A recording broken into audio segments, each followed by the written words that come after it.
अस्सलाम वालेकुम, मैं हूँ सादिया बतूल।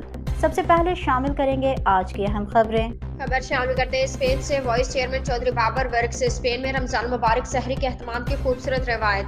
रमजान मुबारक रहमत और बरकत और मगफरत का महीना है जो दुनिया भर के मुसलमानों के लिए खुसूसी अहमियत रखता है। स्पेन में मुकीम मुसलमान भी इस मुकद्दस महीने के बड़े एहतराम और अकीदत के साथ इस्तकबाल करते हैं। यहाँ बसने वाले पाकिस्तानी, मराकशी, अलजायरी और दीगर मुस्लिम कम्युनिटी के अफराद सहरी और अफ्तारी के लिए खुसूसी एहतमाम करते हैं ताकि ये मुकद्दस महीना भरपूर रूहानी जोश व जज्बे के साथ गुजारा जा सके।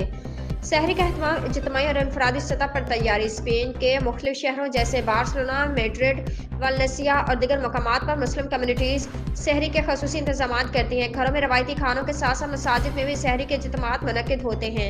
मसाजिद और इस्लामी मराकज़ में नौजवान और बुजुर्ग मिलकर इबादत और सहरी का एहतमाम करते हैं, जहाँ खजूर, दूध, दही, रोटी, अंडे, पराठे और मुख्तलिफ किस्म के पकवान दस्तरखान की जीनत बनते हैं।